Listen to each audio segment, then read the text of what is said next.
All right, so I got inspired and thought, okay, let's just make another video, discuss some more things.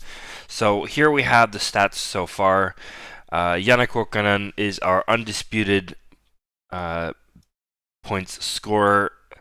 He scored 8 goals and 14 assists in 25 games. Lauri Pajuniemi has scored 17 points in 24 games, which is pretty decent too. 8 goals and 9 assists. So they've scored the same amount of goals at this point. Um, it just seemed to me like Lauri Pajuniemi is more streaky. Like he'll score two or three goals in a short span of games, and then he'll go missing in terms of the goal scoring. But he's been really good with the assists as well, so no complaints there. And then in third place we have Fredrik Hendemark, 15 points in 25 games. A little bit slow starter, but now that he's got himself scoring, it's 4 goals and 11 assists. So yeah, and then we have Alan Quine. Now 12 points in 25 games. Now he's been the biggest problem with him isn't his points production. Like this is fine, okay? This is the problem. Minus 14. That is insane. Like if you look at the other, there's nobody else who have more negative. I know isn't a fair stat to judge solely on, but the eye test plus this plus, I can show you game score. Let's actually, you know what? Let's do that. I will show you the game scores for him.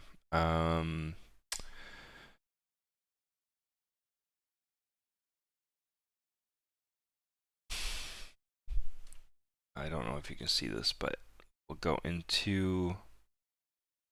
So this is our Discord server, and here I post all the game scores for the games here. So let's, especially this past, I don't know, couple weeks, months. So let's do from. So this was, I don't know when this was from. So this is November 4th. So this was the first game. So we won this game 4-2. Alan Quine completely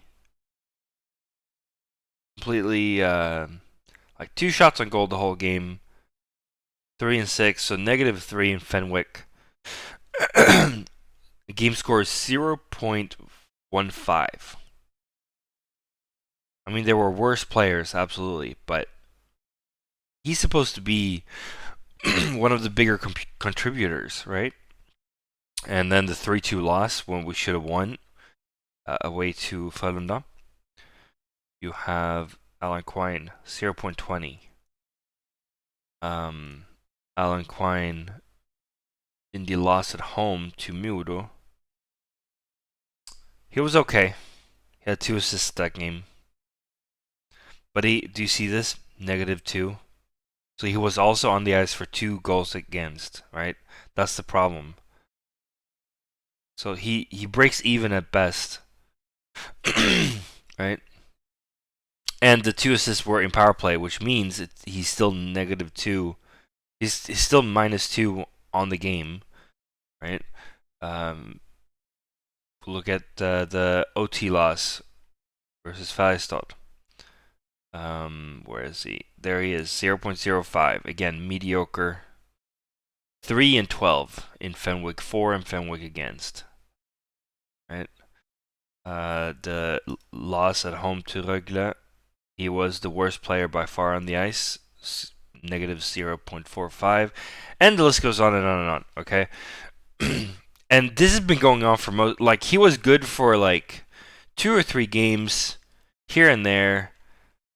Like against Växjö we lost, but he was actually pretty decent here. He scored 2 goals. But even then, even when he scored 2 goals, do you see this? He's still -1. He's still -1 on the game. So like even when he produces, like it's not enough. His defensive game is really really shitty, right? Oh, someone joined.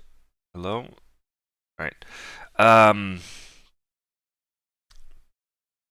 So that's all I'm saying. that is also why I put him where I put him in the tier list if you watched the last video. And then we have another slow starter called Palson. Now, I'm just happy that he's producing, honestly, because he's had a few abysmal years, to be honest.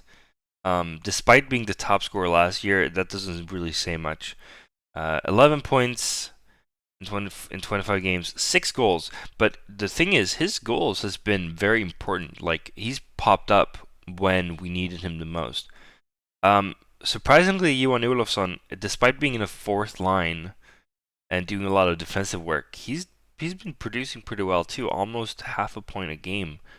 William von Bondakov did have a spell in the first line, but while he was in the first line, he was producing pretty well too. So five goals, 5 assists, 10 points in 25 games, pretty decent considering he has been going up and down the lineup and filling different roles. Kim Gustall against about the same as Carl Passon, a little bit less, but he's popped up when we absolutely needed him, but he hasn't scored those other goals, right? Kristoffer Forsberg only scored 1 goal, but he has had 8 assists. So just like Johan Olofsson, he's been producing pretty well considering he's in a fourth line. Anton Wahlberg, 3 goals, 4 assists for 7 points in 23 games. He's still very young, and you have to remember that sometimes it's very difficult when you're young and you're trying to play against much older and more experienced players. So I will cut him some slack. I would expect maybe 20 points from him this season. We'll look at the projected totals later. Thomas By Paulson, he's been the biggest revelation compared to the expectations before this season. Simply because I didn't expect him to produce a lot of goals, and he scored 3 goals in one game, I think, or 2 goals in one game. 5 goals total, 6 points, right? And I would have expected him to score maybe 10, 15 points. So in total, so like, yeah, I mean, if he plays all the games and scores at this pace, then he's good for 12 points, which is fine. I didn't mention Tommy Salinen in the last video. Maybe I should have, but he would have been in the same category as Nutivita Salo. It's way too early to tell. It's too early to judge. Now, for the goaltending, actually, we can look at defensemen also. So, now, Teemu Kivihalme. No, Adam Olas Mattsson is our top scorer on the defensive side, which is no surprise. He's good for 25, 30 points in his best days. Currently, he has 12 points in 23 games, so he's more than half a point a game. And for a defenseman, that's really good. Teemu Kivihalme is still our second point scorer, despite being injured for 8 games so far. And then we have Joakim Ryan, who's been producing at an okay pace. 7 points, 2 goals, 5 assists, and 25 points. Despite the 7 points from Jakub Galvas, I do feel like he should contribute more. It just feels like he's not quite there on that level yet. But who knows? Hopefully he can come good, but I would expect him to maybe leave after the season because it's not been like defensively it's not been a good season for him. Marcus Lauritsen doesn't score very many points anymore, but I'm just happy that he is not injured all the time like he has been all the other seasons he's been here. And then you have Johan Ivarsson, 4 points. Nothing to say about that. He is a defensive defenseman. He's not expected to score. Matthias Lassen has been injured just the same as Teemu Kivihalme. 4 assists, his name. Nutivita Salo has played 8 games. He came in to cover for the injuries here. He scored 1 goal. He's +2 though, which is good to see. Noah Quine played 1 game, no points. Oskar Lindgren, 2 games, no points. He was a loanee. Max Villain, 2 games, 0 points. Dominik Badinka, let's cancel that. He's played 10 games. He's been good. He's actually been pretty good. Um, been very very mature in his game. He's only 17. He just turned 18, I believe. So, but I do expect him to start producing eventually. He just needs to find his comfort. Now for the other, let's see, where is he? Lucas Van Bloom, obviously he left after only producing 3 points. He was expected to produce a lot more, and he just wanted out, and we didn't stop him. In terms of the goaltending, I have to say, Adam Vano looked like the clear favorite to be the starter going into the season. And then we had the spell where Donne Malmelind was just absolutely amazing. And then he's been falling backwards, and now it looks like Adam Vano should be our starter again. So it's a little bit. We don't really have a solid starter. We have 2 pretty equal goalies, and now it's just about the coaching staff picking the right one. And obviously, in the last game versus Skellefteå, they did the wrong thing. They picked Malmelind, and they should have picked Vano. Vano looked really, really good in that game, they should have picked Vano for that game. I hope they can step up in their decision making in terms of who gets what game, because and kind of have a feeling for who is the hot hand of the day, because that is going to win us games, right? I think if Adam Vano had started that game, we would have won.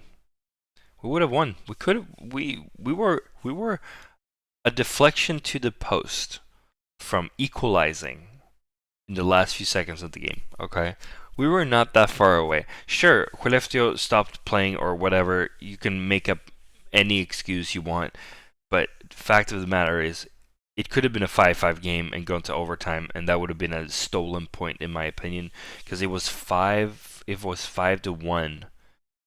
The score was 5-1 going into the third period. Pretty crazy. But yeah. So we do have a goaltending problem that needs to be solved. Hopefully we can get a hot hand again, either Vano or Malmelind. So let's look at the points totals and the projected point totals. So for the projected points for Janne Kukkonen, 46 points. Now I would have expected around 40 points. 40 points total, because the season goes up and down, right? So yeah, 40 points is what I expect from him. Lauri Pajuniemi is predicted to be doing 36 points. 36 points is exactly the range that I would have expected him to do, about 35 to 40 points, almost the same as Janne Kukkonen, maybe a little bit lower, considering he's been playing mostly in the Finnish league, only has 2 years in the AHL, and hasn't really.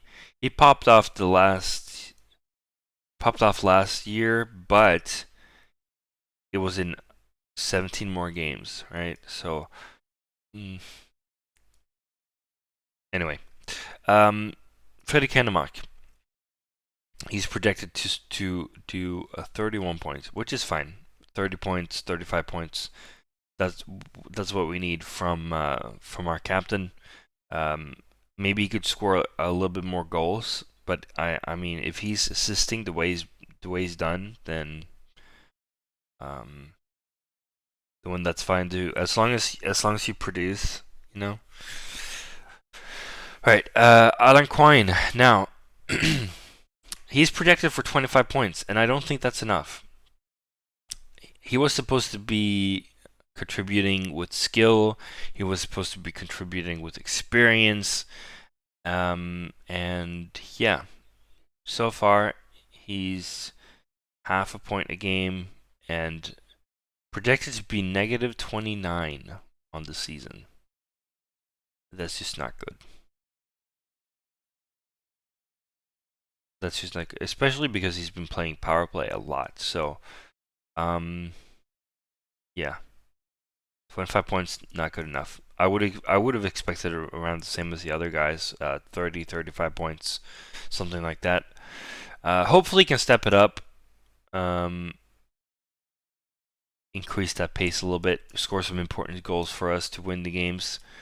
Carl Passon, he's expected to score 22 points, which would be around what he's been scoring before. He was really disappointing that first year, only 13 points. Then he scored 20, 25, 26, and now he's at 11 points and he projected 22. So he's gonna be around the same as last year and the years prior, 20, 25 points around there, which is okay. Now here is one of the biggest changes. You see this? The last what is it? 4 seasons, 15 points, 12 points, 16 points, 17 points. 1, 2, 3, 4. So he's already got 11 points in 25 games. He's projected to score 23 points, and he is in a fourth line. He's playing. He's starting his shifts a lot of the time in the defensive zone. You have to remember that the there are certain matchups that you do with your lines. So despite him starting his shifts many times in his own zone, he scores quite a bit of goals and points, which is good to see. I don't think he will keep this pace up, but hopefully he can reach 20 points maybe. He scored 19 points.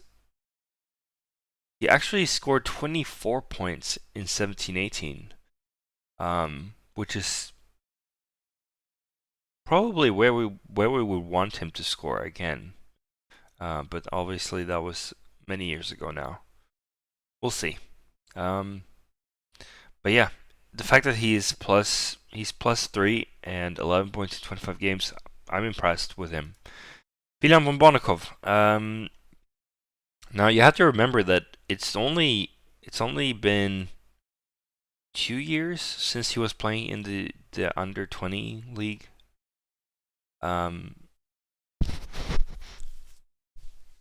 And he is a solid two-way forward. He plays up and down the lineup, fills different roles, and so far he is projected to score 10 goals and 10 assists for 20 points.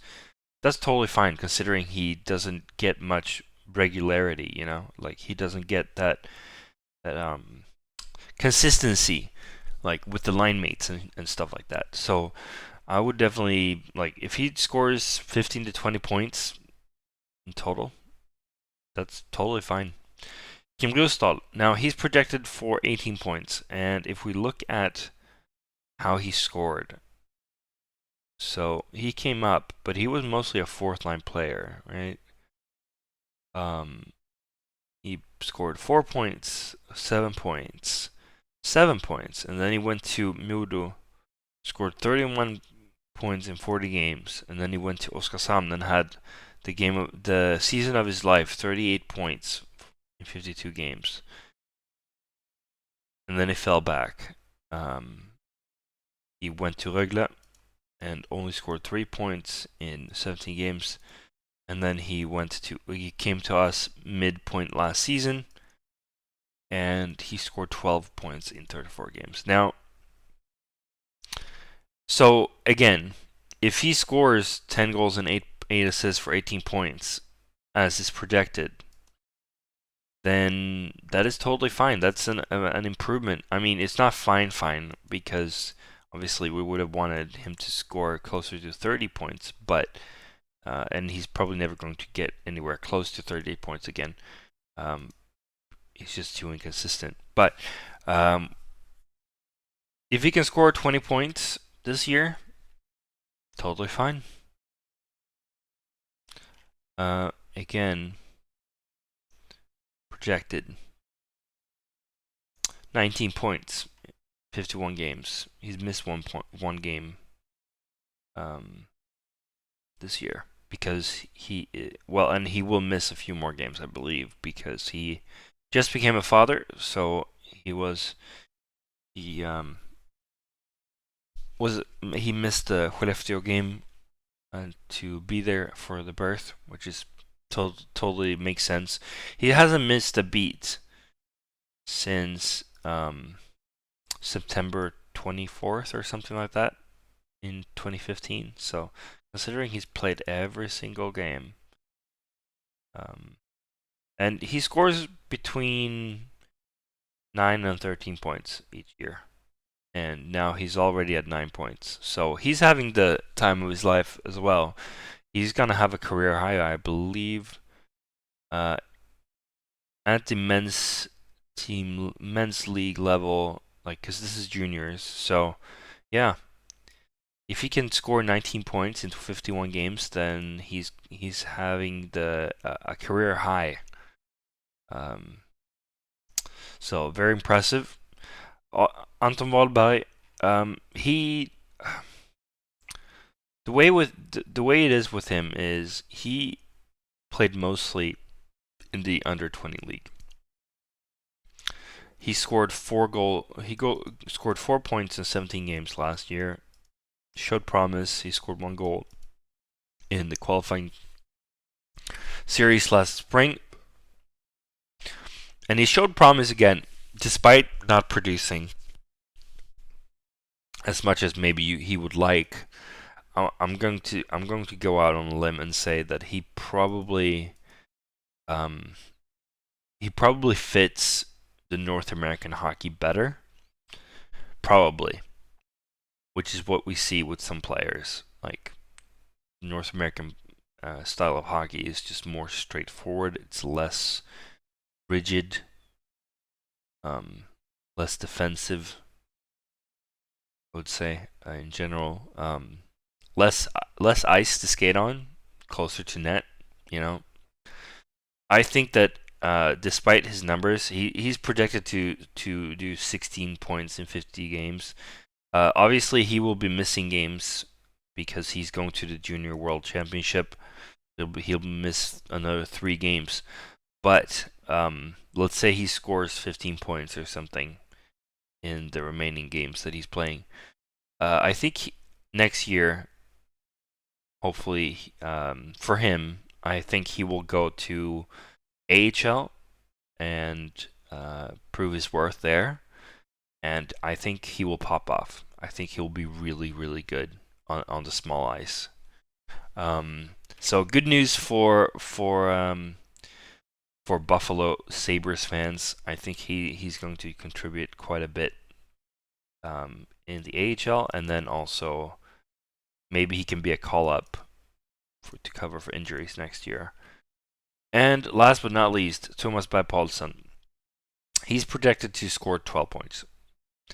And you have to remember, he scored 34 points in 41 games in Norway. Okay? In Norway, right? And Stavanger Oilers is the most, like, they have won the most championships in Norway in Norway in total in their history. So they're like Färjestad or Djurgården in Sweden. Like a lot of great play. He probably played with the country's best players, right? And so 34 points. It's a little bit inflated.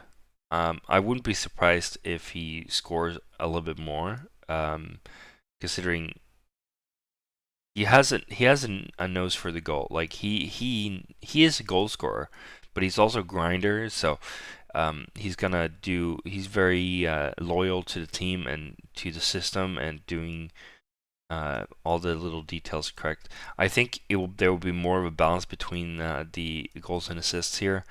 Maybe he'll score 10 points in total, which is totally fine. It's his first year at this level.